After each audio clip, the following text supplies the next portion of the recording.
ఈ ప్రియకుమారుడు లోకరక్షకుడు సర్వేశ్వరుడు యేసే నామములో ప్రార్థనలు పాద స్నేహాలను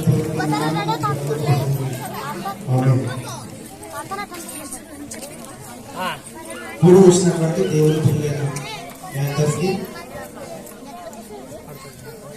ఈ కార్యక్రమానికి నన్ను ఆహ్వానించినటువంటి సండే స్కూల్ లీడర్స్ కు అలాగే స్థానిక సంఘ కాపరి గారికి కూడి వచ్చినటువంటి సంఘ పెద్దలకు తల్లిదండ్రులైన మీ అందరికీ మరియు పిల్లలకు మా ప్రభు ప్రియరక్షకుడు యేసుక్రీస్తు వారి చేస్తున్న నామంలో మీ అందరికీ నా వందనాలు శుభములు తెలియజేసుకుంటున్నాను. మా వాక్యం వినడానికి ఎంతమందికి ఆసక్తి లేదు జాగ్రత్తగా వినట్లేదు. ఎంతమందికి వాక్యం వినడానికి ఆసక్తి ఉంది? దేవుని వాక్యాన్ని వినడానికంటే ముందు నా చిన్న పరిచయాన్ని నన్ను గురించి చిన్న పరిచయాన్ని నేను చేసుకుంటాను. నా పేరు రాజు, మాది తిరుపతి గ్రామం. దాదాపుగా ఈ పిల్లల పరిచర్యలో 10 సంవత్సరాల నుండి దేవుడు గొప్పగా వాడుకుంటూ వస్తున్నాడు. మా గ్రామంలోనే దాదాపు 5-6 సంవత్సరాలు చేసిన పిదప దేవుడు నాకు ఈ పిల్లల పట్ల మరింత భారాన్ని పెంచి డోర్కి దగ్గరగా దేవరకొండ మండలాన్ని దాటి వెళ్తే కృష్ణగిరి మండలంలో ఉంటుంది. బహుశా మీకు అందరికి తెలుసు, తెలియదు నాకు. నందవరం మండలం ఏ విధంగా ఉంటుందో కృష్ణగిరి మండలం అని దాదాపు డోర్కి మనం ఉంటున్న ఏరియాకి ఇక్కడ నుండి దాదాపు 75 కిలోమీటర్లు ఉంటుంది. ఆ ఏరియాలో నేను వెళ్ళి ఈ సండే స్కూల్ పరిచర్య చేయడం జరుగుతుంది. ప్రతి ఆదివారం ఉదయం 5 గంటలకు బయలుదేరి రాత్రి మరలా 10 గంటలకు ఇంటికి రావడం నా ప్రస్థానం. దాదాపు 5 గ్రామాల్లో సండే స్కూల్ పరిచర్య చేస్తూ ఉదయం 7 గంటల నుండి రాత్రి 9 గంటల వరకు 5 గ్రామాలు తిరుగుతూ సండే స్కూల్ పట్ల దేవుడు నాకు గొప్ప భారాన్ని ఇచ్చాడని నేను అంటాను. ఎందుకంటే మనకున్నటువంటి పరిస్థితుల్లో నేను చేసే ఏరియాలో ఉన్నాను, అది పూర్తిగా డ్రై ఏరియా, ఫ్యాక్టరీస్ తెలుసు కదా. కప్పట్ల ఏరియాలో నేను సండే స్కూల్ టీచర్గా 2019లో నేను అక్కడికి వెళ్ళాను. వెళ్ళినప్పుడు అక్కడ పిల్లలకు VPS అంటే అనే పదం తెలియదు, సండే స్కూల్ పెడతారన్న విషయం కూడా తెలియదు, వాళ్ళ కొరకు ఇలాంటి యాక్షన్ సాంగ్స్ ఉంటాయన్న విషయం తెలియదు, వాళ్ళకి ఎన్నో మంచి మంచి స్కిట్స్ నేర్పిస్తారన్న విషయం వాళ్ళకి తెలియదు. దేవుడి దైవాలు అక్కడికి వెళ్ళిన తర్వాతనే ఆ ప్రాంతంలోని పిల్లలు, బహుశా అందరూ అన్ని పిల్లలే కదా, దేవుడు మందిరానికి రావడం అలవాటు పడ్డారు. 5 సంవత్సరాలుగా దేవుడు ఆ ప్రాంతానికి మమ్మల్ని నడిపిస్తూ సేవలో మా వంతు పాత్రను పోషించడానికి దేవుడు చాలా చక్కగా కృప చూపుతూ వస్తున్నాడు. ఇది నా పరిచయం, మా సేవా జీవితాన్ని చూసినటువంటి ఒక చిన్నపాటి విషయం. నేను ఈ మధ్యలో ఒక యాక్టివిటీ చేసి చూపించాలనుకుంటున్నాను, జాగ్రత్తగా వినండి. కరోనాకు ముందు రాజమండ్రి ప్రాంతానికి నేను సండే స్కూల్ టీచర్స్ ట్రైనింగ్స్ అని వెళ్ళాను. మా ఏ ప్రాంతానికి వెళ్ళాను? రాజమండ్రి ప్రాంతానికి టీచర్స్ ట్రైనింగ్ అని చెప్పేసి నేను వెళ్ళినప్పుడు ఉదయం అంతా క్లాసెస్ చెప్పారు టీచర్ వాళ్ళు. రాత్రి అయింది, రాత్రి అవగానే పడుకుంటాం మిమ్మల్ని, ఉదయం అంతా ప్రయాణం చేసి వచ్చాం కదా అని చెప్పేసి మేమంతా అనుకుంటున్న సమయంలో అక్కడ దాదాపు నుంచి ఒక 50 మంది టీచర్స్ వచ్చారు సండే స్కూల్ ట్రైనింగ్ తీసుకోవడానికి. వాళ్ళందరినీ పిలిచారు. పిలిచి ఇప్పుడు మీతో ఒక చిన్న యాక్టివిటీ చేయించాలి, ఇప్పుడు మీతో ఒక చిన్న స్కిట్ చేయించాలి అని అక్కడ ఉన్నటువంటి ఎవరైతే మాకు ట్రైనింగ్ ఇస్తున్నారో ఆయన మాకే చెప్పాడు. అలా వచ్చినటువంటి 50 మందిని మమ్మల్ని ఏం చేశారంటే 3 గ్రూపులుగా డివైడ్ చేశారు. ఎన్ని గ్రూపులు డివైడ్ చేశారు? రాజమండ్రిలో జరిగినటువంటి సండే స్కూల్ ట్రైనింగ్ లో జరిగినటువంటి ఒక చిన్న విషయాన్ని మీతో చెప్తున్నాను. ఇది ఇప్పుడు చెప్పాల్సినటువంటి అవసరం ఎందుకంటే చెప్తున్నాను. దాదాపు ఇంచుమించు 15 మందిని ఒకలాగా ఒక గ్రూపు, ఇంకో 15 మందిని ఒక గ్రూపు, అలా 3 గ్రూపులు చేసి మొదటి గ్రూప్ దగ్గర ఏం చెప్పాడు తెలుసా? అది మాకు తెలియదు, నేను థర్డ్ గ్రూప్ లో ఉన్నాను. ఫస్ట్ గ్రూప్ దగ్గరకు వచ్చాను, ఏం చెప్పాడు అంటే అందరిని నిలుచుకొని 15 మందిని నిలుచుకొని వాళ్ళందరికీ ఒక బెలూన్స్ ఇచ్చాడు. ఒక్కొక్కరికి ఒక బెలూన్స్ అంటే మీకు తెలుసు కదా, బెలూన్స్ ఊదమని చెప్పాడు. వాళ్ళు ఊదారు, అందరికి పొడవాడి దారం ఇచ్చాడు. నన్ను రెడీ ఉన్నారా? తమ్ముడు యాక్టివేట్ చేసి చూపిస్తాను. రైట్. కారుకి ఒక పొడవాటి దారం కట్టుకున్నటువంటి బెలూన్ కట్టడం జరిగిందమ్మా. ఇక్కడ ఇది ఫస్ట్ గ్రూప్ వాళ్ళు. ఎంతమంది ఉన్నారు? ఇంచుమించుగా కట్టుకున్న వాళ్ళు 17 మంది ఉన్నారు. వీళ్ళకి వచ్చి సైలెంట్ గా చెవులు ఏం చెప్పాడు తెలుసా? అది మాకు తెలియదు. సెకండ్ గ్రూప్ వాళ్ళకి తెలియదు, థర్డ్ గ్రూప్ వాళ్ళకి తెలియదు. వీళ్ళకి ఏం చెప్తున్నాడు? వీళ్ళకి వచ్చి ఏం చెప్పాడు తెలుసా? ఇదిగో నేను ఈ చివరి నుంచి ఇదిగో ఆ చివరి వరకు నువ్వు పరిగెత్తాలి. నీకు ఇవ్వబడినటువంటి బాధ్యత ఇది ఒకటే. నీవు కాలు బెలూన్లు కట్టుకొని ఈ చివరి నుంచి ఆ చివరి పరిగెత్తాలని చెప్పగానే వీళ్ళ మైండ్ లో ఒకటే ఉంది. అలా నువ్వు కనుక ఆ చివరి పరిగెత్తగలిగావనుకో నీవు ఈ 3 టీంలో గెలిచినట్టు అని చెప్పాడు. వీళ్ళు 15 మందికి. వీరికి ఏం చెప్తున్నాడో మాకు తెలియట్లేదు. తర్వాత సెకండ్ గ్రూప్ దగ్గరికి వెళ్ళాడు. నాన్న సెకండ్ గ్రూప్ ఉన్నావా? రైట్. ఈ చేతిలో ఏముంది? ఆ గుండు చూసింది తమ్ముడు చేతిలో కదా. వినాలి జాగ్రత్తగా. ఫస్ట్ గ్రూప్ వాళ్ళకి తెలియకోకుండా, థర్డ్ గ్రూప్ వాళ్ళకి తెలియకోకుండా సెకండ్ గ్రూప్ వాళ్ళకి ఒక విషయం చెప్పాడు. ఏంటంటే ఇప్పుడు నువ్వేం చేస్తావు తెలుసా? ఆ అబ్బాయి ఈ చివరి నుంచి ఆ చివరి పరిగెత్తాడు. ఆ చివరి కనుక ఆ బెలూన్తో పరిగెత్తడంతో నువ్వు ఓడిపోయినట్టు. నువ్వేం చేయాలంటే ఈ చివరి నుండి ఆ చివరి పరిగెత్తలోపు నువ్వేం చేయాలంటే నీ చేతిలో ఉన్నటువంటి అదేదైతే ఆ గుండు పిన్ ఉందో దాంతో నువ్వేం చేయాలి? ఆ బెలూన్ని పగలగొట్టేసేయాలి. ఈ విషయం ఈ అబ్బాయికి తెలియదు. ఈ అబ్బాయి గుండు సూదిచ్చి పగలగొట్టడానికి పంపించాలని విషయం ఎవరికి తెలియదు. మనడు అనుకుంటున్నాడు హ్యాపీ పరిగెత్తే గాలి ఉంది, ఎన్నో కిలోమీటర్లు పరిగెత్తాను, ఇదితో పెద్ద విషయం అని చెప్పేసి ఈ అబ్బాయి అనుకుంటున్నాడు. కానీ ఈ అబ్బాయికి తెలియకోకుండా ఇక్కడ ఒక ప్రమాదం కొంచెం ఉంది రెండో గ్రూప్ వాళ్ళతో. ఏంటి ఆ ప్రమాదం అంటే నువ్వు వెళ్ళి పరిగెత్తుతూ ఉంటాడు. నువ్వు ఎవ్వరికి చెప్పుకోకుండా ఈ 15 మంది 15 గుండు సూదులు పెట్టుకుని 15 బెలూన్స్ ఏం చేయాలి? పగలగొట్టారు. ఇది అబ్బాయితో చెప్పాడు. థర్డ్ గ్రూప్ మేము ఉన్నాం. సారీ సెకండ్ గ్రూప్ లో నేను ఉన్నాను, క్షమించండి. సెకండ్ గ్రూప్ నేను ఉన్నాను. థర్డ్ గ్రూప్ మాకు చెప్పాడు. నాకు చేతి గుడిపిని ఇచ్చాను. అమ్మాయి నాకు గుడిపిని ఇచ్చింది, అది పగలగొట్టాలని చెప్పి నేను అనుకున్నాను. థర్డ్ గ్రూప్ వాళ్ళకి వెళ్ళాడు. థర్డ్ గ్రూప్ వాళ్ళకి ఏం చెప్పాడంటే వాళ్ళకి ఏం చెప్పాడు నేను తర్వాత చెప్తాను. ఇప్పుడు ఈ మొదటి అబ్బాయి, ఇది మొదటి అబ్బాయి చూడండి పరిగెడుతూ ఉంటాడు. ఈ రెండో అబ్బాయి ఏం చేస్తాడు, మూడో అబ్బాయి ఏం చేస్తాడు మీరు గమనించారు.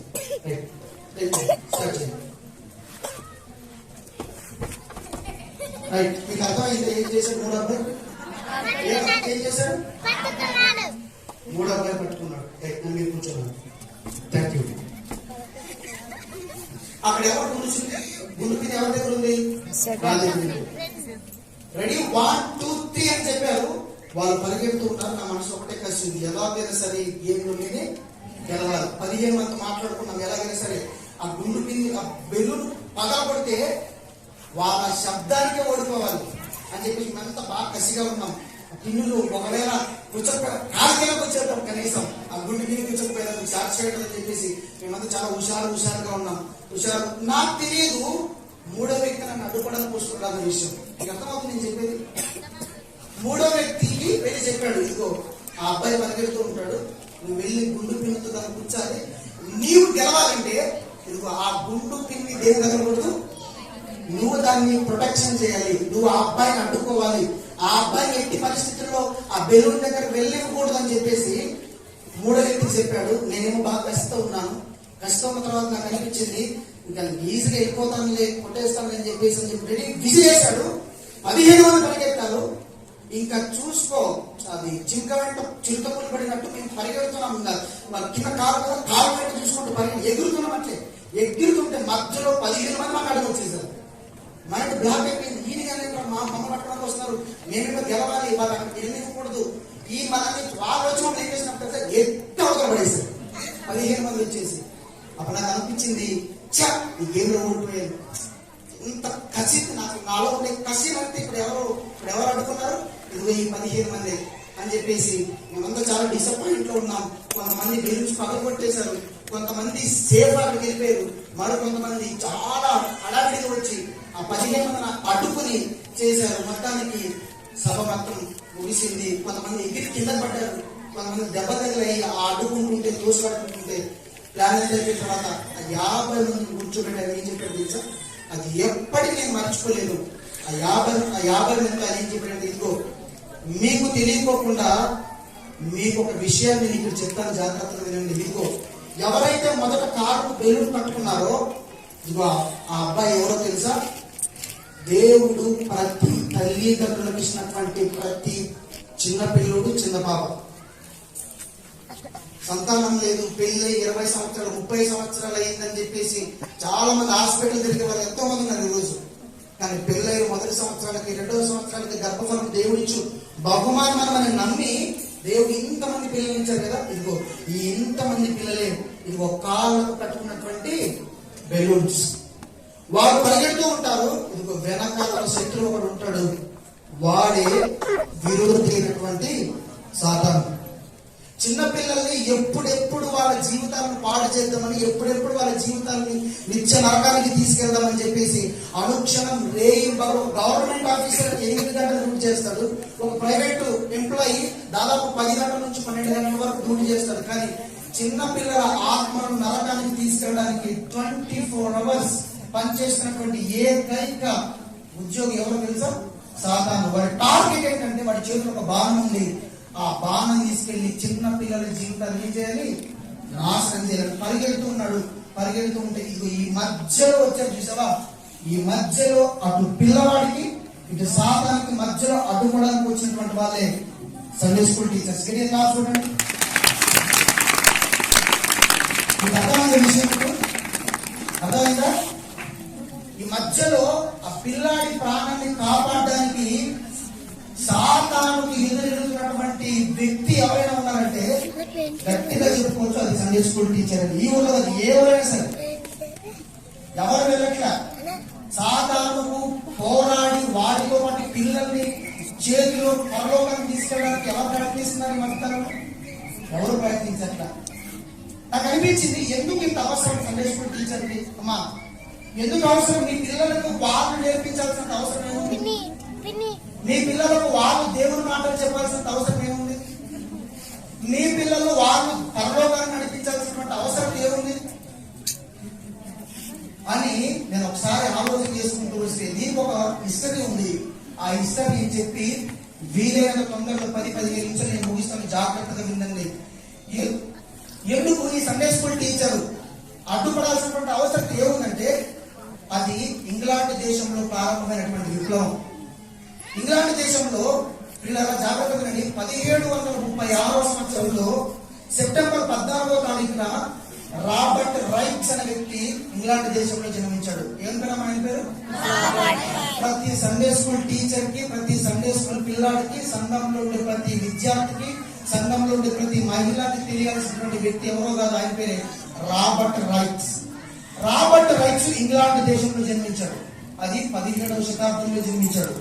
ఇతని తండ్రి పేరు రైట్స్, తల్లి పేరు మేరీ జీ. చిన్నతనంలో రాబర్ట్ చాలా జాగ్రత్త, ఇతడు ఎవరో మీకు చెప్తాను, జాగ్రత్త వినండి. ఈ రాబర్ట్ అనే వ్యక్తి చిన్నతనంలో బాప్తిస్మం తీసుకొని చిన్నతనంలో దేవుని విశ్వాసం కలిగి తండ్రి ఒక ప్రింటింగ్ ప్రెస్ తెలుసు కదా, వార్తాపత్రికలు ముద్రలు తెలుసు కదా, మనకి ఆంధ్రప్రదేశ్ ఎక్కువగా ఈనాడు, సాక్షి ఫేమస్ కదా. అలాగా ఈ రాబర్ట్ రైట్స్ అనేటువంటి ఇతని తండ్రి ఒక ప్రింటింగ్ ప్రెస్ ఉండేది. డైలీ ఈ రాబర్ట్ రైట్స్ వాళ్ళ తండ్రి దగ్గరికి వెళ్ళి ప్రింటింగ్ ప్రెస్ లో పనిచేస్తూ ఉండేవారు. అలా పనిచేస్తున్న తర్వాత కొంతకాలానికి ఈ రాబర్ట్ రైట్స్ అనేటువంటి వాళ్ళ నాన్న అవగాహన ఏమైపోతారంటే చనిపోతారు. ఆయన చనిపోయిన తర్వాత ఆ ప్రింటింగ్ ప్రెస్ ఎలాగైనా సరే మా నాన్న నేనే నడిపించాలి అని చెప్పేసి రాబర్ట్ ఏం చేస్తాడంటే వాళ్ళ నాన్న చనిపోయిన తర్వాత ప్రింటింగ్ ప్రెస్ నడిపించడానికి బాధ్యతలు తీసుకుంటాడు. అదే క్రమంలో ఇతడు వివాహం చేసుకుంటాడు. ఇతడు 7 కుమారులు. ఎంతమంది చెప్పండి? 7 కుమార్తెలు, 3 కుమారులు. ఈ రాబర్ట్ రైట్స్ అనే వ్యక్తికి వివాహం జరిగిన తర్వాత ఆయన ఒక పత్రికను ప్రారంభించడం జరుగుతుంది ఇంగ్లాండ్ దేశంలో. ఆయన రాసినటువంటి పత్రిక ఇంగ్లాండ్ దేశంలో చాలా గొప్పగా అందరి చేతుల్లో ఆ పత్రిక చదువుబడుతుంటే ఆయన ఒక గొప్ప పేరు వస్తుంది. ఆయన రాబర్ట్ రైట్స్ అనే వ్యక్తి ఒక రోజు సాయంకాలమున, మా జాగ్రత్తగా మాట్లాడుతున్నారు పిల్లలు, జాగ్రత్తగా వినాలి, నేను ముగ్గు చేస్తాను, ఇది చాలా విలువైన సమయం. ఈ రాబర్ట్ రైట్స్ అనే వ్యక్తి ఒక సాయంకాలమున వాళ్ళ ఇంట్లో పని మనిషి తోటమాలి వాళ్ళ ఇంటికి పని చేయడానికి వచ్చినాడు. ఎందుకు రాలేదని చెప్పేసి వీధిలో నడుచుకుంటూ వెళ్తూ ఉంటే అక్కడ కొంతమంది పసిపిల్లలు ఏం చేస్తూ ఉంటారంటే గొడవ పడుతూ ఉంటారు. గొడవ పడుతూ అందులో ఒక ఇద్దరు పిల్లలు ఏమో బీభత్సంగా కొట్టుకుంటూ వాళ్ళకి బ్లడ్ వస్తూ ఉంటది, జుట్టు పట్టుకొని నేలనేసి బట్టలంతా మురికి చాలా బీభత్సమైనటువంటి గొడవ జరుగుతూ ఉంటే అక్కడ చాలా మంది పిల్లలు పోగై ఉంటారు. ఈ రాబర్ట్ రైట్స్ అనే వ్యక్తి నడుచుకుంటూ వెళ్తూ ఆ గొడవ చూస్తాడు.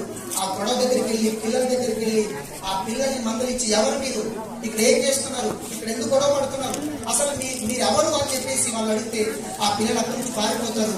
ఆ తర్వాత ఆ రాబర్ట్ రైట్స్ ఆ పక్కన ఉండే ఆ తోటమాడు భార్య దగ్గరికి వెళ్ళి, అమ్మా వీళ్ళెవరు, వీళ్ళు ఇక్కడ ఎందుకు ఉన్నారు, అసలు వీళ్ళు ఎందుకు గొడవ పడుతున్నారు అడిగినప్పుడు ఆమె ఏం చెప్తుందో తెలుసా, అయ్యా వీళ్ళు ఇలాంటి దేశంలో తెల్ల బానిసలు. ఎవరంటే వాళ్ళు తెల్ల బానిసలు, వీళ్ళది మన దేశం కాదు, వీళ్ళు వేరే దేశస్తులు, మన దేశానికి బానిసలుగా వచ్చారు. అవునా, అయితే మరి వీళ్ళు స్కూల్కి వెళ్ళరా, వీళ్ళేంటి ఇంత చింపిరిగా మురికిన బట్టలు వేసుకొని చిల్లా జుట్టు అంత జుట్టు వేసుకొని ఇంత అల్లరి చేష్టలు చేస్తున్నారంటే, అయ్యా వాళ్ళు చదువుకోరు. ఎందుకు వాళ్ళు చదువుకోరంటే వాళ్ళు దాదాపు 12 గంటల పాటు మిఠాయి మిల్లులోను, రైస్ మిల్లులోను, నూనె వడికే మిల్లులను పనిచేస్తూ ఉంటారు. వీళ్ళ తల్లిదండ్రులు లేరా, మరి వీళ్ళని గాలి వదిలేశారేంటి అని చెప్పినప్పుడు ఆమె అంటుంది రాబర్ట్ రైట్స్ తో, వీళ్ళలో కొంతమంది తల్లిదండ్రులు చచ్చిపోయారు, మరి కొంతమంది తల్లిదండ్రులు జైల్లో ఖైదీలుగా ఉన్నారు, మరి కొంతమంది తల్లిదండ్రులు అనారోగ్యం బాగోలేక ఇంటి దగ్గర పడిపోయినారు. వీళ్ళని పట్టించుకునే వాళ్ళు ఎవ్వరూ లేరు. అసలు వీళ్ళ జీవితాలు అగమ్య గోచరం. వీళ్ళు పని చేసుకుంటే తప్ప వాళ్ళకి పూట గడవని పరిస్థితి అని చెప్పినప్పుడు రాబర్ట్ రైట్స్ అనే ఆ వ్యక్తి వాళ్ళ గురించి చాలా ఆలోచిస్తాడు. ఈ చిన్నపిల్లలు ఏంటి ఇంత అన్నది, అయ్యా నీకు ఇంకో విషయం చెప్పాలి అంటే ఆయన అంటాడు, ఏంటమ్మా ఏంటి ఇంకో విషయం అంటే ఆవిడ చెప్తుంది, ఆదివారం అయితే ఈ పిల్లలు అల్లరి అనేది మామూలు ఉండదు.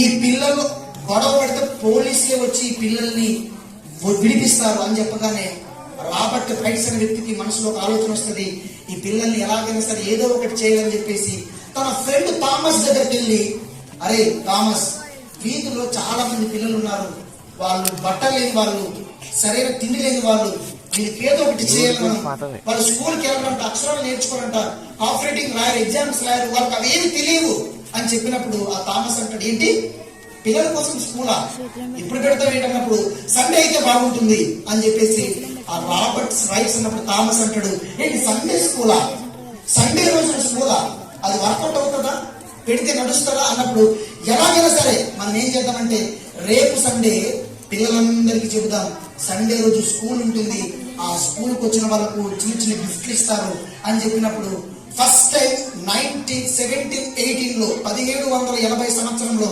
మొట్టమొదటిసారిగా సండే స్కూల్ ప్రారంభించడం జరిగింది. అది రాబర్ట్ రైట్స్ ఆధ్వర్యంలో థామస్ గారి సహాయంతో. మనం పెట్టుకుంటున్నామే సండే స్కూల్ అన్నది. ఇది సండే స్కూల్ అన్నది దీనికి మూల ప్రారంభికుడు, మూల పితరుడు ఎవరు అంటే ఆయన రాబర్ట్ రైట్స్. ఆ రోజు ఆయన సండే స్కూల్ పెట్టాడు. చాలా మంది పిల్లలు వస్తారేమో అనుకున్నాడు, కానీ చాలా తక్కువ మంది పిల్లలు వచ్చారు ఆ రోజు.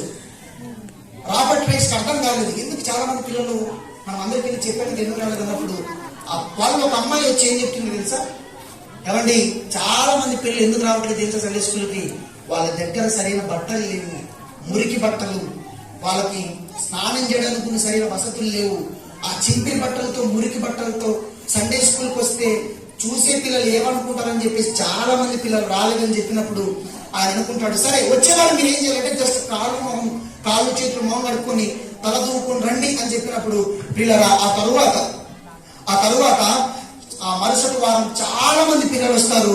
ఈ విధంగా దాదాపు ఆ ఇంగ్లాండ్ దేశంలో 6 నుంచి 14 సంవత్సరాల వయసు కలిగిన పిల్లలందరూ ఆ రోజు నుంచి ప్రతి వారం ఎక్కడికక్కడ మొదలు పెట్టారు, చెప్పాలి గట్టిగా, సండే స్కూల్కి రావడం మొదలు పెట్టారు. సండే స్కూల్కి వచ్చిన తర్వాత ఆ పిల్లల మధ్య గొడవలు తగ్గాయంట. సండే స్కూల్కి వచ్చిన తర్వాత వాళ్ళ మధ్య ఘర్షణ తగ్గిందంట. వాళ్ళు మాట్లాడుకునే తీరు, భాష, వేషణ. సండే స్కూల్లో పిల్లలకు అక్షరాలు రాయించడం నేర్పించారు, చదువు చెప్పడం నేర్పించారు. మధ్యాహ్నం అంతా స్కూల్ పాఠాలు చెప్పి సాయంత్రం బైబిల్ పాఠాలు చెప్పడం మొదలు పెట్టారు. పోలీస్ స్టేషన్లోకి వెళ్ళి పోలీసులే రాబర్ట్ రైట్స్ గారి దగ్గరికి వచ్చి ఏమన్నా తెలుసా, అయ్యా మీరు ఎప్పుడైతే సండే స్కూల్ స్టార్ట్ చేశారో ఇదిగో ఈ ఇంగ్లాండ్ లో దాదాపు పిల్లలకు సంబంధించిన గొడవలన్నీ ఏమైపోయాయి, రూమ్ ఆగిపోయాయి. మీరు పెట్టినటువంటి ఈ కార్యక్రమం చాలా మంచిది అని ఆ రోజు ఆయనతో చెప్పడం జరిగింది. దాదాపు 3 సంవత్సరాలు కష్టపడి ఆయన దాదాపు ఆ ఇంగ్లాండ్ దేశంలో 4000 సండే స్కూల్ ట్రైనింగ్ స్టార్ట్ చేయడం మొదలు పెట్టాడు. ఆయన స్టార్ట్ చేసినప్పుడు 3 సంవత్సరాలకు ఇంగ్లాండ్ దేశంలో ఎన్ని సండే స్కూల్స్ స్థాపించబడ్డాయి? 4000 సండే స్కూల్ ట్రైనింగ్స్ స్థాపించబడ్డాయి. ఆ తర్వాత దాదాపు 1811వ సంవత్సరంలో ఆయన చనిపోయాడు. ఆయన చనిపోయేందుకు దాదాపు 12,50,000 మంది పిల్లలు రక్షణ పొందారని మీరు నమ్ముతారు? రాబర్ట్ రైట్స్ అని ఆయన చనిపోయేందుకు ఎంతమంది పిల్లలు రక్షించడం? 12,50,000 మంది పిల్లల్ని ఏం చేశాడు? ఏమో చెప్పండి, ఏం చేశాడు? రక్షించాడు. మొట్టమొదటి సండే స్కూల్ పితామహుడు, మొట్టమొదటి సండే స్కూల్ ప్రారంభించిన వాడు, మొట్టమొదటి సండే స్కూల్ విప్లవానికి నాంది పలికినటువంటి వ్యక్తి ఎవరు అంటే ఆయనే రాబర్ట్ రైట్స్. ఈయన పలికినటువంటి ఆ విప్లవం ఈరోజు ఎక్కడ దాకా వచ్చింది తెలుసా? నందవరం దాకా వచ్చింది. ఎవరు చెప్పారు వాళ్ళు సండే స్కూల్ పెట్టమని? మీ పిల్లలకు దేవుని మాటలు నేర్పించమని ఎవరు చెప్పారు? ఆ తర్వాత ఈయన బతుకున్నప్పుడు రాబర్ట్ రైట్స్ గారు చిన్నపిల్లల కొరకు ఎన్నో పుస్తకాలు రాశాడు, ఎన్నో పాటలు రాశాడు, ఎన్నో కథలు రాశాడు, ఎన్నో మంచి మంచి విషయాలు వాళ్ళకి నేర్పించమని చెప్పి ఎన్నో పుస్తకాలు కూడా ఆయన రాయడం జరిగింది. పిల్లలు గుర్తుపెట్టుకోండి, ఆ ఒక్కడిలో వచ్చినటువంటి మార్పు ఇదిగో ఈనాడు ప్రపంచంలో ఎక్కడికి వెళ్ళిన సండే స్కూల్ లేని సంఘం దాదాపుగా ఏంటి లేదు, దాదాపుగా లేదు. నేను అడుగుతాను సూటిగా ఒక మాట, అమ్మ జాగ్రత్తగా వినండి, నేను ముగ్గు చేస్తాను. నేను అడుగుతాను సూటిగా ఈరోజు మిమ్మల్ని అందరినీ, సండే స్కూల్ పెట్టమని ఆ రోజు వాళ్ళ తల్లిదండ్రులు ఏమని అడిగారా? రాబర్ట్ రైట్స్ ని అడగలేదు. ఎవరు? ఆయన ప్రేరేపించబడ్డాడు. వాస్తవానికి దేవుడు ఎవరికి చెప్పాడు తెలిసే విషయాన్ని? వాస్తవానికి బైబిల్లో దేవుడు పిల్లల్ని పెంచే బాధ్యత ఎవరికి ఇచ్చాడు తెలుసు? ఒకసారి ఎఫెసీ పత్రిక 6వ అధ్యాయం ఫాస్ట్ గా book of Ephesians chapter 6 verse number 4. ఎఫెసీయులకు రాసినటువంటి పత్రిక 6వ అధ్యాయము 4వ వచనం చెప్పాను చదువు. తండ్రులారా మీ పిల్లలకు కోపము రేపక ప్రభు యొక్క శిక్షలోను ప్రభు యొక్క బోధనను వారిని పెంచండి. ఎవరికి చెప్పాడు ఈ మాటలు? పిల్లల్ని పెంచే బాధ్యత దేవుడు ఎవరికి చెప్పాడు చెప్పండి గట్టిగా? తల్లిదండ్రులకు చెప్పాడు. సండే స్కూల్ టీచర్స్ కి చెప్పాల. చాలా మంది చేసే పిచ్చి మాట ఏంటంటే తెలుసా? ఈ అబ్బాయి ఎలా చేస్తానంట సండే స్కూల్ టీచర్ దగ్గరికి వెళ్ళి నువ్వేం నేర్పించావు మా పిల్లడికి? ఏదైనా నేర్పించేది? దేవుడు ఆ మాట ఎవరిని అడుగుతాడు తెలుసా? మిమ్మల్ని అడుగుతాడు. మీకు ఎందుకు ఇచ్చిన గర్భఫలాలు? సండే స్కూల్ టీచర్ చేతిలో వెళ్ళి పెట్టడానిక? మొత్తం చాలా మంది తల్లిదండ్రులు దరిద్రమైన అలవాటు ఏంటంటే మొత్తం సండే స్కూల్ టీచర్ తీసుకోవాలంట. ఆయన పాటలు నేర్పించాలి, ఆయన ప్రార్థన నేర్పించాలి. ఎంత నేర్పిస్తాడు? ఆదివారం 1 గంట 2 గంటలు నేర్పిస్తాడు. మరి పిల్లలు ఎక్కువ ఎవరితో ఉంటారు? చెప్పండి గట్టిగా. మరి మీరేం నేర్పిస్తున్నారు? దేవుడు సండే స్కూల్ టీచర్ అడుగుతాడా లేక మిమ్మల్ని అడుగుతాడా? చెప్పండి. మిమ్మల్ని అడుగుతాడు. ఒకసారి ద్వితీయోపదేశకాండం 6వ అధ్యాయం నేను ఒకసారి ఫాస్ట్ కూర్చున్న ద్వితీయోపదేశకాండం 6వ అధ్యాయం 4వ వచనం. ద్వితీయోపదేశకాండం 6వ అధ్యాయం 4వ వచనంలో ఒక మాట చూస్తాం. ఇశ్రాయేలు వినుము, నీ దేవుడైన యెహోవా అద్వితీయుడైన యెహోవా, నీ పూర్ణ హృదయంతో, నీ పూర్ణాత్మతో, నీ పూర్ణశక్తితో నీ దేవుడైన యెహోవాను ప్రేమించవలెను. నేను ఆజ్ఞాపించు ఈ మాటలు ఎక్కడుండాలి? నీ హృదయంలో ఉండవలేను. నీవు నీ కుమారులకు వాటిని అభ్యసింపజేసి ఇంట కూర్చున్నప్పుడు, త్రోవను నడుచున్నప్పుడు, పడుకున్నప్పుడు, లేచినప్పుడు వాటిని కూర్చి మాట్లాడవలను. ఇంకా తర్వాత సూచనగా వాటిని నీ చేతికి కట్టుకోవలను. అవి నీ కన్నుల నడుము బాసికములు ఉండవలను. నీ ఇంటి ద్వార బంధకముల మీద గౌడుల మీద వాటిని రాయవలను. ఏమన్నాడు తెలుసా? దేవుడు తల్లిదండ్రులతో అన్నాడు. ఏమన్నాడు తెలుసా? నేను ఆజ్ఞాపించి ఈ మాటలు నీ హృదయంలో పెట్టుకోవాలి ఓ తల్లి. నేను చెప్పే మాటలు నీ హృదయంలో పెట్టుకోవాలి ఓ తండ్రి. తల్లిదండ్రులారా, నేను చెప్పే మాటలు సండే స్కూల్ టీచర్ గారు గుర్తు పెట్టుకోవాల్సింది ఇదిగో మీరే. మీరు గుర్తు పెట్టుకొని ఏం చేయాలంటే ఇదిగో మీ ఇంట్లో ఉన్నప్పుడు నీవు నీ కుమారులకు వాటిని అభ్యసింపజేసి నీ ఇంట కూర్చున్నప్పుడు ఏం చేస్తారు? దేవుని మాట చెప్తారా? ఇంట్లో కూర్చున్నప్పుడు ఏం చేస్తారమ్మా చెప్పాలి? ఇంట్లో కూర్చున్నప్పుడు ఏం చేస్తారు? దేవుని మాటలు చెప్తారా? పలానా రిబెక్కా ఇదిగో వాళ్ళ చెప్పండి శారాను చాలా ప్రేమగా చూసుకుంది, పలానా రూతు పలానా నయోమి బాగా చూసుకుంది. పెళ్లి అయ్యే అమ్మాయికి తల్లి చెప్పితే రేపు పొద్దున నువ్వు అత్తగారింటికి వెళ్ళిన తర్వాత మీ అత్తని ఇలా చూసుకోవాలి. రూతు నయోమి ఎంతగా ప్రేమించిందో నీవు మీ అత్తను అంతగా ప్రేమించాలి. ఏ తల్లిదండ్రులు చెప్తున్నారు చెప్పండి? కట్టుకొని ఇంట్లో కూర్చొని టీవీలు ఆన్ చేసి ఏం చూస్తున్నారు మీరు మీ పిల్లలతో? ఏం చూస్తున్నారు? మీకు అర్థమవుతుంది నేను చెప్పే మాటలు. టీవీలో చూడాలని అసభ్య కార్యాలను మీ పిల్లలను పక్కన కూర్చోబెట్టి వాడికి ఏం నేర్పిస్తున్నారు? దేవుడు ఏం నేర్పించమంటే మనమేం నేర్పిస్తున్నాం? దేవుడు ఏం మాట్లాడమంటే మనమేం మాట్లాడుతున్నాం? నాన్నతో భార్య ఎలా మాట్లాడుతుంది? చాలా ర్యాష్ గా మాట్లాడుతుంది. భర్తకు లోబడి ఇంట్లో భార్య ఎట్టబడితే అట్ట కట్టుకున్న మొగుడికి విలువివ్వదు, ఎట్టబడితే అట్ట మాట్లాడదు. నీ బిడ్డ చూస్తారు దాన్ని రేపు పొద్దున చేసుకున్నాను అట్లే మాట్లాడుతుంది. అవునా కాదు? మీరు ఏం నేర్పిస్తున్నారు ఇంట్లో ఉన్నప్పుడు? కొన్ని సాగని జీవితాలు ఉంటాయి, అలా కొన్ని సాగని సీరియల్ ఆగని సీరియల్ ఉంటాయి. వాటి ముందు కూర్చోబెట్టి నువ్వేం నేర్పిస్తున్నావు నీ పిల్లలకి? నువ్వేం నేర్పిస్తున్నావు నీ పిల్లలకి? జాగ్రత్త గుర్తుపెట్టుకోవాలి. నీ ఇంట కూర్చున్నప్పుడు దేవుని మాటలు చెప్పే తల్లులు ఉన్నారు ఈరోజు. ఇంట కూర్చున్నప్పుడు అబ్రహాం గురించి విశ్వాసం గురించి చెప్పే వాళ్ళు ఉన్నారు ఈరోజు. అసలు మనకెక్కి చేస్తే కదా ఫస్ట్, మనం విశ్వాసం అయితే కదా ఫస్ట్. సూర్యకాంతానికి ప్రశాంతం పుడుతుందా? ఇంకో సూర్యకాంతం పుడుతుందా? సూర్యకాంతమే పుడుతుంది, ప్రశాంతం పుట్టదు. తల్లిదండ్రుల విశ్వాసాలు అయితే వాళ్ళకి దేవుని గురించినటువంటి భయము, భక్తి, గౌరవం, విధేయత ఉంటే పిల్లలుగా వండుతాయి. ఇంట్లో లేనప్పుడు పిల్లలు నేర్చుకుంటారు. వచ్చే 2 గంటల పాటు సండే స్కూల్లో ఏం చెప్పమంటారు సండే స్కూల్ టీచర్ని? పోనీ చెబితే ఏమైనా మెచ్చుకుంటారా? పోనీ చెబితే ఏమైనా ప్రశంసిస్తారా? ఇలాంటి కార్యక్రమాలు చేయమని ప్రోత్సహిస్తారా? ఇవేమి లేవు. సండే స్కూల్ టీచర్ పరిస్థితి ఎంత దరిద్రం అంటే, సండే స్కూల్ టీచర్ నాకు తెలుసు, పదవులు ఉండవు, గౌరవం ఉండదు. ఎందుకు వస్తున్నాడు? అమ్మాయిల కోసం వస్తున్నాడా? బైబిల్ చెప్పడానికే వస్తున్నాడా? చూద్దామని చెప్పేసి సంవత్సరం పాటు నాకు వందనాలు కూడా చెప్పలేదు. ఏదో వస్తున్నాడు, చెప్పుకుంటున్నాడు, వెళ్తున్నాడు, వస్తున్నాడు, చెప్పుడు. ఎవరు పిలిచి మంచినీళ్ళు ఇచ్చింది లేదు. అయ్యా నువ్వు ఎవరయ్యా, నువ్వు ఎందుకు వస్తున్నావు, మా పిల్లలకి ఇవన్నీ ఏం నేర్పిస్తున్నావు, కనీసం మా ఇంట్లో భోజనం చేద్దాం అడిగిన దిక్కు లేదు. వాళ్ళు ఎవరో ఇస్తాడని నేను వెళ్ళలేదు, అది వేరే విషయం. నేనేమంటానంటే వాళ్ళకి తెలియని ప్రాంతం, కొత్త ఏరియా, మనం నేర్పించాలి, అక్కడ సేవకులు నేర్పించలేదు.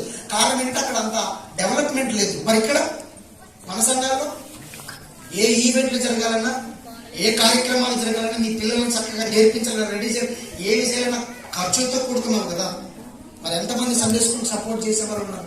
పొద్దున్న తమ్ముళ్ళు చెప్తుంటే విన్నాను అన్న, కొంతమంది ప్రైవేట్ ఎంప్లాయీస్ కానుకలు ఇచ్చి సపోర్ట్ చేశారు. చాలా హ్యాపీ అనిపించింది.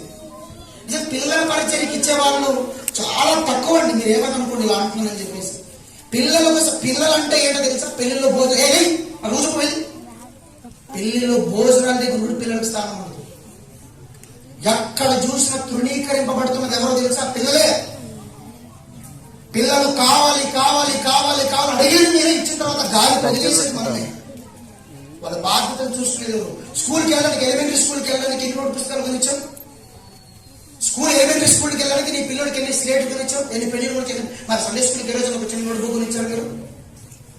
ఒక చిన్న బైబిల్ కొనిచ్చారా? ఎంతమంది తల్లిదండ్రులు మీ డబ్బులతో ఒక పెద్ద బైబిల్ గురించి పిల్లలు సండే స్కూల్ పంపిస్తున్నారు? ఎంతమంది తల్లిదండ్రులు సండే స్కూల్ ఒక బ్యాగ్ ఇచ్చి పంపిస్తున్నారు? లోక సంబంధమైన చదువులకేమో లక్షలు ఖర్చు పెట్టడం, దైవిక జ్ఞానాన్ని నేర్చుకోవడానికి, పరలోకానికి, అవన్నీ ఇక్కడితో ముగిసిపోయాయి కదా. కోటి విద్యలు కూటి కొరకే. దేహంలో దీపం ఉన్నంత వరకు అవి పనికి వస్తాయి. ఈ సంవత్సరం చదివి మరో సంవత్సరం పనికిరాదది. నేను అవి తప్పని చెప్పట్లేదు, కానీ మరి నిత్య జీవానికి మనం చేర్చే ఈ పరిశుద్ధ గ్రంథానికి ఈ మాటలు మనం నేర్చుకుని ఎంతమంది తల్లిదండ్రులు మీ పిల్లలకు సపోర్ట్ చేస్తున్నారు? మీరు ఎంతమంది మీ పిల్లలు మీరు పట్టించుకుంటున్నారు? మనకు చేతగానప్పుడు, మనం నేర్పనప్పుడు అందుకనే స్కూల్కి పంపిస్తున్నారు. మరి సండే స్కూల్ కూడా మీరు సహకరించాలి కదా, బాధ్యత మీకు ఉంది కదా. పిల్లల గుర్తుపెట్టుకోండి, దేవుని సంఘంలో పిల్లల పరిచర్య అనేది చాలా ప్రాముఖ్యమైన పరిచర్య. ఇది అందరూ చేయలేరు. మీ ఇంట్లో మీ 2 పిల్లలతో మీరు ఏగలేరు, మీరు నమ్ముతారు నమ్మరు, కానీ ఊళ్ళో ఉండే పిల్లలందరితో ఏగాలి. ఇక్కడ బైబిల్లో ఒక మాట చెప్పాడు దేవుడు, ఆ మాట చూసుకున్నాం చూడండి ఒకసారి. బైబిల్లో ఒక సామెతల గ్రంథం 13వ అధ్యాయం 24వ వచనం, నేను ముగిస్తాను. సామెతల గ్రంథం 13వ అధ్యాయం 24వ. సామెతలు 13:24. బెత్తము వాడిన వాడు తన కుమారునికి విరోధి, కుమారుని ప్రేమించువాడు ఆయన శిక్షించును. అమ్మ, దేవుడు ఏం చెప్పాడు తెలుసా? బెత్తము వాడకపోతేనంట నీ కొడుకుకు నువ్వేమవుతావంట? విరోధి అవుతావంట. బెత్తము వాడాలంట. బెత్తము వాడకపోతే నువ్వు తండ్రివే కాదు, బెత్తము వాడకపోతే నీవు తల్లివే కాదు. అలా అని చెప్పేసి రోకల బండ్లు తీసుకొని తలపై కొట్టి తలబాల కొట్టమని చెప్పలేదు దేవుడు. అర్థమవుతుందా? గొర్రెల కాపులు గొర్రెలు నడిపిస్తున్నప్పుడు కొన్ని గొర్రెలు ఏమవుతూ ఉంటాయి, వెళ్తూ వెళ్తూ పక్కకి వెళ్తూ ఉంటాయి. అంత మాత్రం తెచ్చి రోకలు తెచ్చి నెట్టుబడి చంపేస్తాడా? చెప్పాలి గట్టిగా. వాటిని దారిలో పెట్టడం ఒక చిన్న దబ్బేస్తారు అంతే. చురుకు అంటారు కదా మనం, చిన్న దబ్బేస్తారు. మళ్ళీ ఏమైపోతే సెట్ అవుతుంది.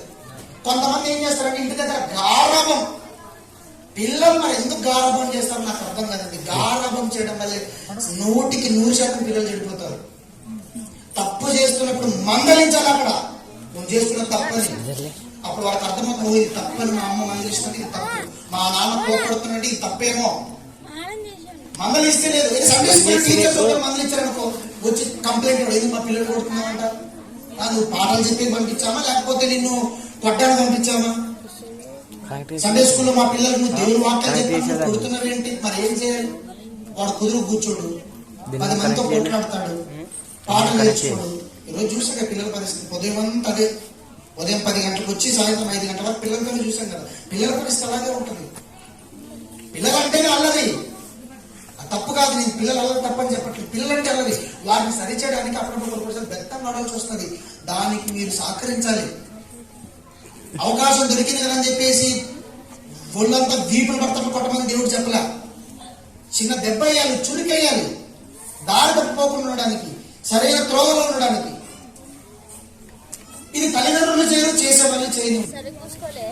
ఏం చేసేవాళ్ళంటే నేను ప్రేయర్ పెడతానని చెప్పేసి నేనే వెళ్ళి నేనే తలుపు కొట్టి నేనే వాళ్ళ ముఖంపై నీళ్లు చల్లి వాళ్ళని తీసుకొస్తుంటే మా ఇంట్లో మా వాళ్ళు ఉన్నారు చూసారు, అసలు ఇట్లా చూసేవాళ్ళు. ఇట్లా మా పిల్లలు అప్పుడు లేపుతున్నాడు, 6ంటికి ప్రార్థన చేయమంటున్నాడు, బైబిల్ చదవమంటున్నాడు, బైబిల్ చదవకపోతే ఏదో చిన్న హోమాలు చేసి కొడుతున్నాడు.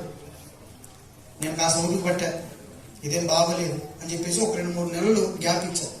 2-3 నెలలు గ్యాప్ ఇచ్చేసరికి ఇదిగో వాళ్ళు అమ్మాయి మా పిల్లలకి స్వేచ్ఛ దొరికింది, ఇంకా పడుకుంటారా, ఇంకా ప్రార్థన చేసుకోవద్దంటారని చెప్పేసి వాళ్ళని కనీసం మీరు వెళ్ళి ప్రార్థన చేసుకోవట్లేదేంటి? మీ బాబాయ్ చెప్తేనే చేసుకుంటారా? మీకంటూ జ్ఞానం లేదా? ఇన్ని సంవత్సరాలు మీకు నేర్పించాడు కదా, మరి మీరు ఎందుకు చేసుకోవట్లేదు? మీరు చేసుకోండి, అక్కడికి వెళ్ళకపోయినా పర్లేదు, ఇక్కడైనా చేసుకోండి అని కనీసం చెప్పలేదు. తెలుసా, కనీసం చెప్పలే. నాకు అదే బాధేస్తుంది అనమాట. ఏంటి అసలు వాళ్ళ పిల్లలు ఇప్పుడు నేను ఏమైనా యాక్షన్ తీసుకున్నామంటే వాళ్ళు మొహాలు మార్చుకుంటారు. మరి నాకైనా స్వేచ్ఛగా అప్పగించరు. పిల్లలు ఒక్కొక్కరు ఒక్క దిక్కెళ్ళిపోయారు. ఇంట్లో పిల్లల్ని చూసినప్పుడు ఒకటే బాధ, నా ఇంట్లో పిల్లలు నేను ఫెయిల్ అయ్యా మా ఇంట్లో అని చెప్పేసి. కారణం ఏంటంటే తల్లిదండ్రులు చేసే పొరపాట్లేదు. పిల్లలు మందలించనివ్వరు, నేర్పించనివ్వరు, ఒక దెబ్బ కొట్టనివ్వరు. ఇదేలా అవుతుందమ్మా? తప్పు కదది. సహకరించండి. సండే స్కూల్ టీచర్స్ కి మనం సహకరించడం మన వంతు ఎంతైనా మన బాధ్యత. పిల్లలు నేను ఒక మాట చెప్పి నేను చివరిగా ముగించాలనుకుంటున్నాను. దేవుని మాటలు జాగ్రత్తగా వినండి. ఈ రోజు జరిగినటువంటి పరిచర్య ఎంతట్లో గమనించింది ఏంటంటే బాయ్స్, మగపిల్లల్ని మాత్రం చాలా జాగ్రత్తగా పెంచండి. ఎందుకంటే 2019 ముందు ప్రపంచం ఒకలా ఉంది, 2019 తర్వాత ప్రపంచం ఒకలా ఉంది. కరోనా వల్ల పూర్తిగా దెబ్బతిన్నది 100% వ్యాపారవేత్తలు కాదు. కరోనా వల్ల పూర్తిగా దెబ్బతిన్నది 100% రాజకీయ నాయకులు కాదు. కరోనా వల్ల పూర్తిగా 100% దెబ్బతిన్నది సామాజికవేత్తలు కాదు, ఎవరు కాదు, శాస్త్రవేత్తలు కాదు. దెబ్బతిన్నది ఒకే ఒక్కరు, వాళ్ళే పిల్లలు. కరోనా తర్వాత విచ్చలవిడిగా వాళ్ళ చేతులు మొబైల్స్ వచ్చేసాయి. వీడియో గేమ్స్ లో భయంకరమైన వీడియో గేమ్స్, సెల్ ఫోన్ లో ఏం చూస్తున్నారో తెలియదు. ప్రేమించే తత్వం కలిగినటువంటి క్రైస్తవులు మొబైల్ ఫోన్ లో బుల్లెట్లతో గన్ తీసుకుని టప్ అని కాల్ చేస్తారు. సాటి మనిషి కనపడితే నిన్ను పొరుగు అని ప్రేమించమని ప్రభు చెప్తే ఈ వీడియో గేమ్స్ లో వైలెన్స్ ని ప్రేరేపించే గేమ్స్ అన్ని అందుబాటులో ఉన్నాయి. మనిషిని కనిపిస్తే కాల్ చేయడం అంతే కదా గేమ్ లో. ఇంకా ఎదుటి ఉన్న వ్యక్తి ఏం ఆలోచిస్తాడు? కనిపిస్తే కొట్టేయడం, కనిపిస్తే దాడి చేసేయడం, కనిపిస్తే సెటైర్లు వేసేయడం. మా సెల్ ఫోన్స్ చాలా జాగ్రత్తగా మగపిల్లలను కాపాడుకోండి. చాలా భయంకరమైన దుర్దినాల్లో ఉన్నాం. బహుశా ఈ మధ్యకాలంలో ఒక చోట నేను విన్నాను, మేబీ 2030 లోపు ప్రభు రాకడ రావచ్చేమో. కన్ఫామ్ గా నేను ప్రవక్తను కాదు, నేను చెప్పట్లేదు. జరుగుతున్నటువంటి పరిస్థితులను బట్టి 3వ ప్రపంచ యుద్ధాన్ని దృష్టిలో పెట్టుకుని చాలా మంది బైబిల్ పండితులు అన్నటువంటి మాట ఏంటంటే బహుశా 2030 లోపు ప్రభు రాకడ రావచ్చేమో, ఎందుకైనా మంచిది మీరు సిద్ధపడండి అని చెప్పారు. బహుశా రాకపోతే మనం ఇంకా ధన్యులం. వస్తే మరి సిద్ధపడి ఉన్నామా? చాలా జాగ్రత్తగా పిల్లల్ని పెంచగలగాలి. చాలా భయభక్తులతో పిల్లల్ని మనం పట్టుకోగలగాలి. వాళ్ళని విడిచిపెట్టకూడదు. ఎక్కడికి వెళ్తున్నాడు, ఏం చూస్తున్నాడు, ఎవరిని కలుస్తున్నాడు, ఎవరితో ఉంటున్నాడు, ప్రతి ఈది మనం ఏం చేయాలి? వాళ్ళపైన ఒక నిఘా వేయాలి. సీసీ కెమెరాలు ఉంటాయి పెద్ద పెద్ద బ్యాంకులలో. వాటి పని ఏంటంటే నిఘా వేయగలగాలి. బైబిల్ గ్రంథంలో హన్నా ఒక తల్లి సమూయేలును గొప్పగా పెంచింది. మరియా యేసయ్యను గొప్పగా పెంచింది. అబ్రహాము శారాలు ఇస్సాకును గొప్పగా దేవుని కొరకు పెంచారు. వాళ్ళందరి పేర్లు జీవగ్రంథంలో రాయబడ్డాయి. ఈరోజు మీ పిల్లల పేర్లు దేవుడు మీకు ఇచ్చినటువంటి గర్భఫలాలు జీవగ్రంథంలో పరలోకంలో దేవుడి చేత ఉండాలి. అంతేగాని మీరు పట్టించుకోకుండా, పిల్లల కార్యక్రమాలకు సహకరించుకోకుండా, కొన్ని చేసేవారిని విమర్శిస్తూ మీరు ఇలా ఉన్నారనుకోండి, ఏదో ఒక రోజు మనం పండించిన పంటను మనమే మన చేతులతో కాల్చి వేసుకునే పరిస్థితి వస్తుంది. తల్లులారా, తండ్రులారా, మీ అందరికీ ఒక సండే స్కూల్ టీచర్ నేను చెప్తున్నటువంటి విషయం ఏంటంటే, సండే స్కూల్ కార్యక్రమాలకి 100% మీ వంతు సహకరించండి. ఎందుకంటే సంవత్సరం అంతా చూసుకోండి. మీరు సంవత్సరం అంతా చూసుకోండి. యూత్ మీటింగ్లు ఏం జరుగుతున్నాయి, స్త్రీల కొడుకులు ఏం జరుగుతున్నాయి, సంఘంలో వర్షిప్స్ ఏం జరుగుతున్నాయి, ఇవే ఉంటాయి. సంవత్సరం అంతా చూసుకోండి పిల్లలకి ఏం జరుగుతున్నాయి. సంవత్సరం అంతా చూసుకోండి పిల్లలకి ఏం జరుగుతున్నాయి. ఒక్క సండే ఒక గంట అది కాదు. పిల్లల కార్యక్రమాలు జరగాలి. సంఘంలో కొత్త యోధులు లేపబడాలి. సంఘంలో దేవుని కొరకు పౌరుషంతో పౌరులా ముందుకు పరిగెత్తగలిగే సైనికులు రావాలంటే ఇది గుర్తుపెట్టుకోండి, మనము మన పిల్లల్ని దేవుని కొరకు పెంచగలిగినప్పుడే అది సాధ్యమవుతుంది. మనం మన పిల్లల్ని దేవుడి చేతిలో, ప్రభువు నాకు బహుమానం ఇచ్చావు, ఇదిగో తీసుకొని ఆయన నీ చేతిలో, అంబులో బలవంతుడి చేతిలో బాణం వంటి పడగా చేశాను, తీసుకోయా అని చెప్పేసి మనం దేవుడికి అప్పగించగలగాలి. తీర్పు దినాలు అంతగా దేవుడు వేసే సూటి ప్రశ్నలకు ఆ రోజు మనము తలదించుకోకూడదు ప్రియారా. కాబట్టి ఈ విషయాన్ని దృష్టిలో ఉంచుకోండి. పిల్లలను ఎట్టి పరిస్థితుల్లోనూ చెయ్యి విడవకండి. వాళ్ళపై నిఘా ఉంచండి. వాళ్ళను దైవిక జ్ఞానంలో పెంచండి. వాళ్ళకు లోక సంబంధమైన చదువులకి ఎంత మీరు ప్రిఫరెన్స్ ఇస్తున్నారో అంతకంటే ఎక్కువ దైవ సంబంధమైన జ్ఞానానికి కూడా వాళ్ళని మీరు వారసులుగా చేయగలగాలి. నా కొడుకు అదాబాయి సరే, నీ మంచిదే. ఒకడు సర్వలోకమును సంపాదించుకోవడం తన ప్రాణం పోగొట్టుకుంటే వాడికి ఏం లాభం? నీ కొడుకు గొప్ప చదువులు చదివి గొప్ప స్థితిలో ఉండే ఆత్మరక్షణ పడకుండా నరకానికి వెళ్ళిపోతే నీకేం లాభం? కాబట్టి గుర్తుపెట్టుకుందాం. సంఘ పెద్దలు చాలా మంచి ఆలోచనతో ఈరోజు ఈ కార్యక్రమాన్ని చేయడానికి సంఘంలో సహకరించారు. పెద్దల సపోర్ట్ వల్ల ఈరోజు యూత్ తమ్ముళ్ళు ఎంతో కష్టపడి కార్యక్రమం ఏర్పాటు చేశారు. మీరు కూడా చాలా మంది వచ్చి సాయంకాలం పని చేశారు. అమ్మా, ఇలాంటి కార్యక్రమాలు ఆగకూడదు, ఇలాంటివి ఎన్నో జరగాలి. ఎంతో మంది పిల్లలు మన సంఘం నుంచి పక్క గ్రామాలకి వెళ్ళి సేవ చేయాలి. ఎంతో మంది ఈ చిన్న పిల్లల భవిష్యత్తులో సండే స్కూల్ టీచర్స్ అవ్వాలి. ఇదిగో గుర్తుపెట్టుకోండి, ఒక రోజు దేవుడు అంటాడమ్మా, నీవు కనిన గర్భము ధన్యము, నిన్ను కుడిచిన స్తన్యము ధన్యము. అడిగింది కదా ఆ రోజు, ఎంత గొప్పగా ఆ తల్లి కేకలేసిందో. అలాగ మన గర్భాల గురించి, మన గర్భంలో పుట్టినటువంటి పిల్లల గురించి దేవుడు అంత గొప్పగా చెప్పుకోవాలి. కాబట్టి మీరందరూ సంఘంలో జరిగే ప్రతి సండే స్కూల్ కార్యక్రమాలకు, సండే స్కూల్ టీచర్స్ కు, సండే స్కూల్లో జరిగే ప్రతి కార్యక్రమాలకు మీ వంతు కానుకలను, మీ వంతు సహకారాన్ని, మీ వంతు సపోర్ట్ ను కలిగి ఉంటారని మీ అందరికీ ప్రేమపూర్వకంగా నా మాటలు తెలియజేస్తూ, అవకాశం ఇచ్చినటువంటి దైవ సేవకులకు, సంఘ పెద్దలకు, కూడి వచ్చినటువంటి సంఘాలందరికీ నా హృదయపూర్వకంగా వందనాలు తెలియజేస్తూ నా ఈ మాటలు చేస్తున్నాను.